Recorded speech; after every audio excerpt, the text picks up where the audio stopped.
लीजिए सुनिए सादत हसन मंटो की लिखी कहानी मौज दीन, मेरी यानी समीर गोस्वामी की आवाज में।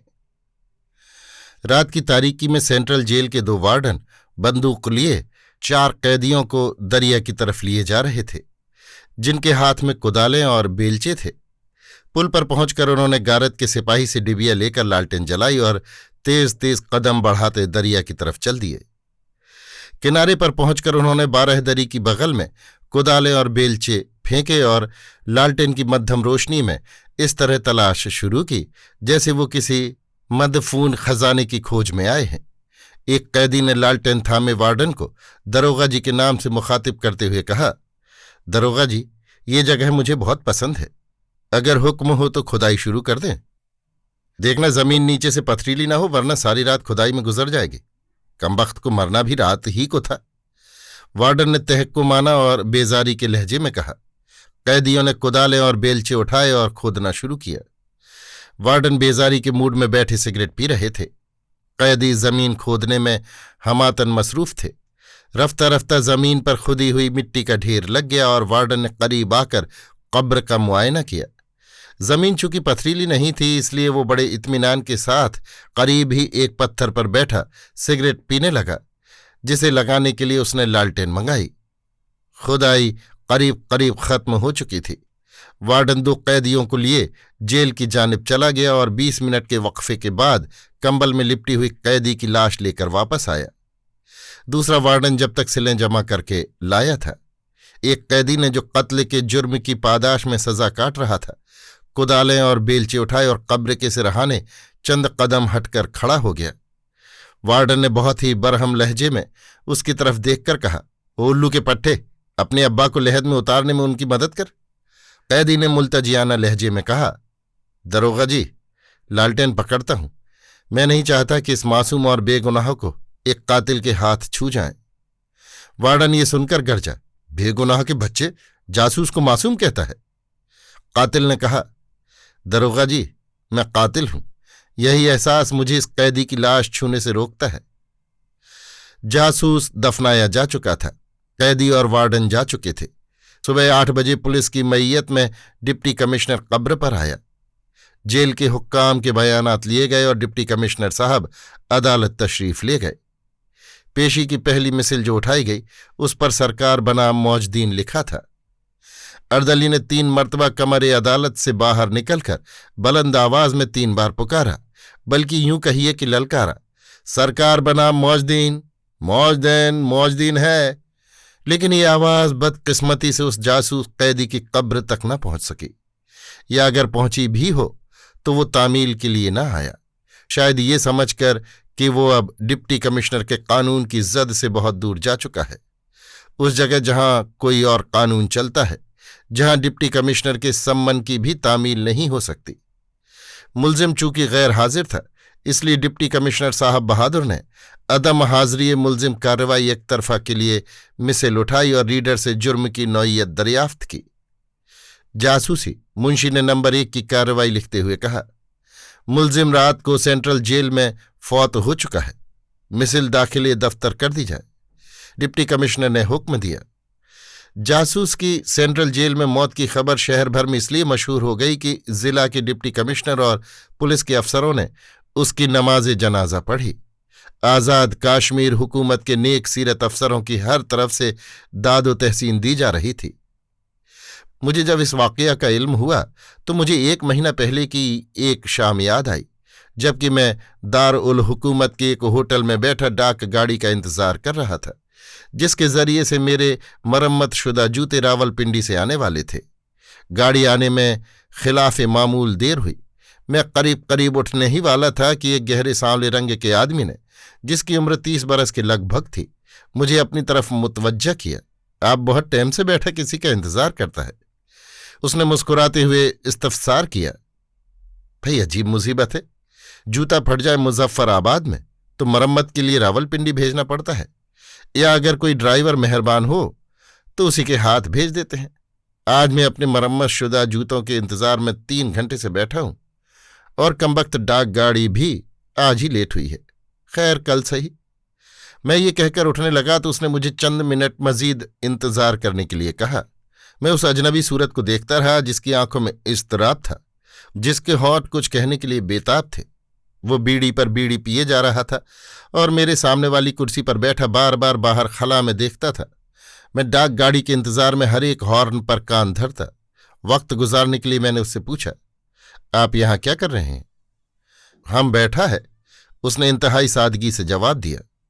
नहीं, मेरा मतलब है यहां आपका क्या कारोबार है?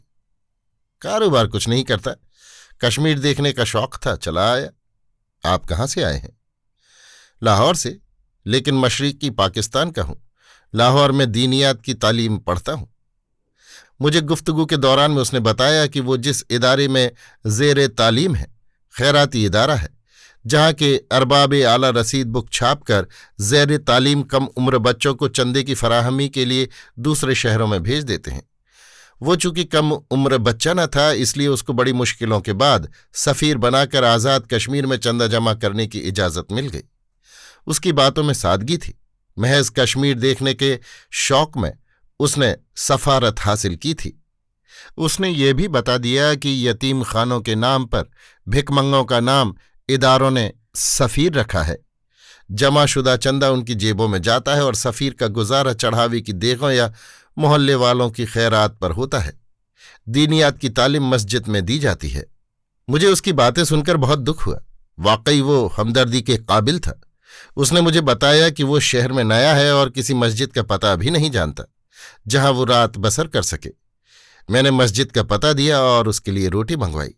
वो चूंकि भूखा था, उसने बिना तकल्लुफ बजाय रोटी के सादा चावल के लिए बैरे से कहा। हम लाहौर की मस्जिद में भी लोगों का दिया खाते हैं, इसलिए इधर भी हमने इनकार नहीं किया। उसने इंतहाई सादगी से कहा। वो खाना खा चुका था।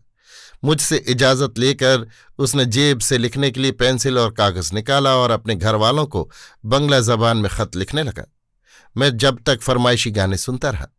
ख़त लिखने के बाद उसने मुझसे माफ़ी मांगी और कहा कि मैंने घर वालों को लिखा कि मैं आज़ाद कश्मीर आया हूं, अब यहीं रहूंगा।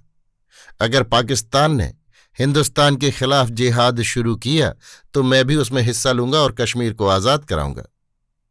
मैंने जवाब में हिंदी मकबूजा कश्मीर की खूबसूरती का जिक्र किया, कश्मीरी मुसलमानों पर भारतीय जुल्म व इस्तिबदाद बयान किया, जिससे वो और ज्यादा मुतासिर हुआ। फिर हम लाहौर वापस नहीं जाएगा, कल उनको भी खत लिखेगा। जिहाद शुरू होने तक इधर ही पान बीड़ी की छाबड़ी लगाएगा। उसने फैसला कुन लहजे में कहा।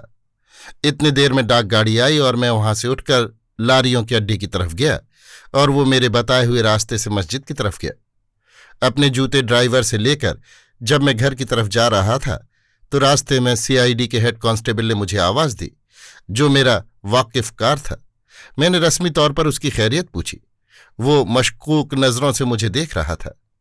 रस्मी बातों के बाद उसने मुझे उस काले आदमी के मुतल्लिक पूछा कि वो कौन है जो आपके साथ होटल में बैठा था। मैंने मुख्तसरन कहा, भाई बंगाली है, आज़ाद कश्मीर देखने का शौक था, चला आया, नाम मौजदीन है और आज रात जामा मस्जिद में गुजारने के लिए गया है। लेकिन वो तो होटल में बैठा कुछ अजीबोगरीब जबान में खत लिख रहा था, मुझे उस पर कुछ शुबहा भी हुआ। हेड कांस्टेबल ने राजदाराना लहजे में कहा, वो अजीबोगरीब जबान नहीं, उसकी मादरी जबान बंगला है। हाँ, तुम्हारे लिए अजनबी है। इतने में मेरा मकान करीब आया और मैं खुदा हाफिज कहकर घर चला गया। मुझे ये मालूम न था कि सीआईडी वालों को दिन की कारगुजारी की रिपोर्ट दूसरे रोज सुबह सवेरे दफ्तर में देनी पड़ती है और अगर रिपोर्ट ना दी गई तो जवाब तलबी होती है। हेड कांस्टेबल साहब भी दिन की कारगुजारी में कुछ न कुछ दिखाना चाहते थे, इसलिए उन्होंने घर जाकर हुकूमत के सदर मुकाम में एक गैर मुल्की जासूस की आमद की रिपोर्ट इस तरह दी कि दूसरे रोज मौजदीन पान फरोशी के लिए चूना कत्था खरीदता हुआ गिरफ्तार किया गया। पान, चूना, कत्था वगैरह भी उसकी जासूसी की एक कड़ी बन गई और सीआईडी वालों ने मजीद रिपोर्ट दे दी कि जासूस चूंकि पान खाने का आदी है, इसलिए स्टॉक खरीदकर हमारी फौजों की पिकटों की पोजीशन देखने पहाड़ी इलाकों में जा रहा है। मौजदीन का चालान हुआ। डिप्टी कमिश्नर साहब बहादुर ने इल्जामात की संगीनी के तहत जासूस को 15 दिन के रिमांड पर पुलिस के हवाले कर दिया, जहां से वो स्पेशल स्टाफ में मुंतकिल हुआ। 15 दिन की मियाद गुजर जाने पर डिप्टी कमिश्नर साहब ने मजीद 1 हफ्ते के रिमांड पर उसको जुडिशियल सेंट्रल जेल भेज दिया।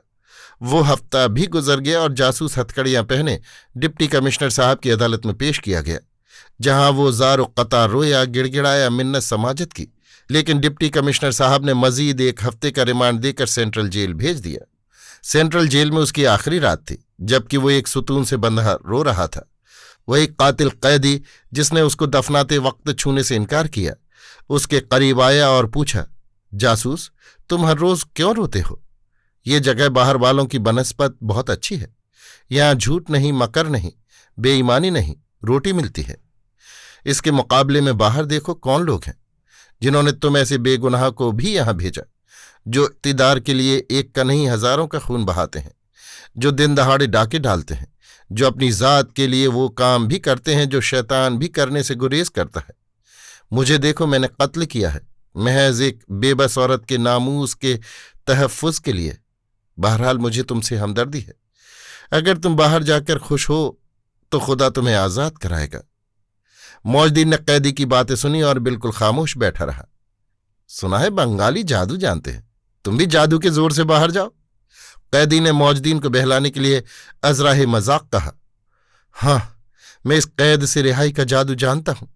मैं आज ही यहां से भाग जाऊंगा, बहुत दूर, जहां से दुनिया की कोई ताकत मुझे वापस नहीं ला सकती।